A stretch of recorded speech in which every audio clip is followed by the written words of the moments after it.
Why Islam Makachev is the most complete fighter in MMA. UFC 294 is behind us, and the way that Islam finished his fight against Volk took me into a reflection about what Khabib and Javier Mendez have been saying for years, that Islam is the most complete fighter in MMA and that he is the best lightweight on the planet. When Khabib and Javier Mendez say these things, the only thing that I could think is they are just promoting Islam. And for me, right now, I agree with them. Islam is the most complete fighter in MMA. To convince you that what I'm saying is true, let's break down the last 6 fights of Islam and see how this guy got better and better through these fights. And he fought against Bob Green, Dan Hooker, Charles Oliveira, and Volk 2 times. This is the correct order of the last 6 fights of Islam, and he got the job done in every fight. So let's talk about the Bobby Green fight and Dan Hooker fight. I will talk about these fights as one fight because he did the same thing with both fighters, Dan Hooker and Bob Green. First thing that Islam did in the fight was bully these guys against the fence, and then he took them down and then finished them. Dan Hooker was submitted by a nasty Kimura, and Bob Green was KO'd with punches, simply. And I think that this is what every Dagestani fighter does actually, because the game plan of these Dagestani fighters is bully you against the fence and then take you down and submit you or KO you. Is the only plan that they have. With these fights, everyone was thinking that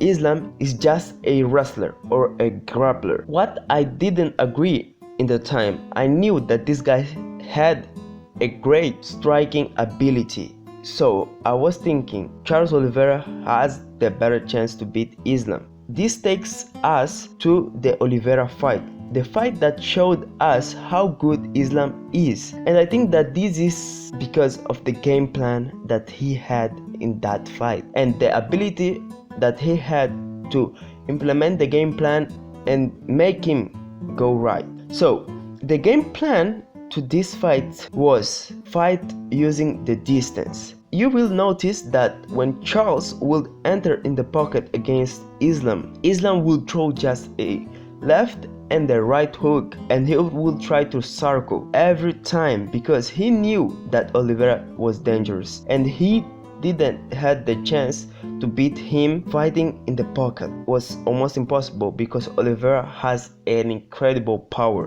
in his hands. So eventually this game plan worked a lot because Charles Oliveira tried to do a flying knee from the distance that I didn't understand why he tried to do that, and he was clipped by a right and a left hook that Islam did during the entire fight. Oliveira was rocked.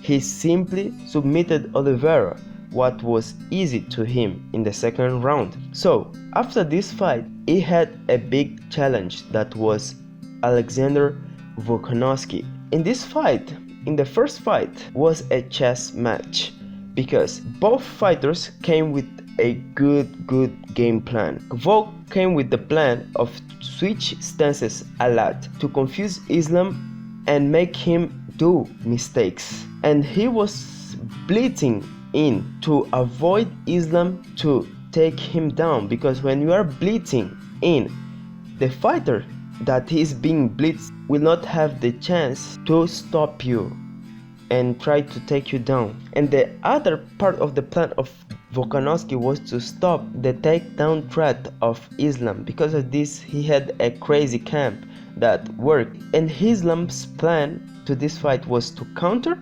Volk, and he did this. He was able to clip Volk a lot of times because of this, and other aspect was to circle because he will disengage in every exchange to avoid damage. And something that is very useful to short opponent kicks, because this allows you to keep the distance against shorter opponents. He was clinching a lot and taking down Volk. He was able to do this few times, but enough to win the fight. And let's talk about the moments of this fight. Let's talk first about the knockdowns of Volk against Islam. In the first round, through a blitz, Volk was able to knock down Islam, and was very beautiful because it was a great moment to Volk, and he said like, let's go. And in the fifth round, when Islam went to a takedown, Volk timed it perfectly and hit him with a perfect right hand that dropped Islam, and Volk would do the cliche ground and pound. And in the first round, Islam was able to knock down Volk through a counter, because Islam is a great counter striker. He was able to counter Volk when Volk was trying to blitz, and was able to drop Volk. And for me, man, in the second fight against Volk, man, has nothing to say. Islam just proved that was the better man in that night, and he KO'd Volk in the first round with a head kick, with a beautiful head kick. He has amazing grappling skills. This is undeniable. The biggest elephant in the room was the fact that he was not a good striker, but he was able to beat Oliveira, who is one of the best strikers in the lightweight division, and was able to submit Oliveira, who is the greatest submission artist in MMA, in the UFC at least. And he was able to be toe to toe in the first fight against Volk, and was able to KO Volkanovski in the second fight, knowing that Volkanovski was the pound for pound king, and he is the best striker in the featherweight division. Who is Islam if not the most complete fighter in MMA? Who is?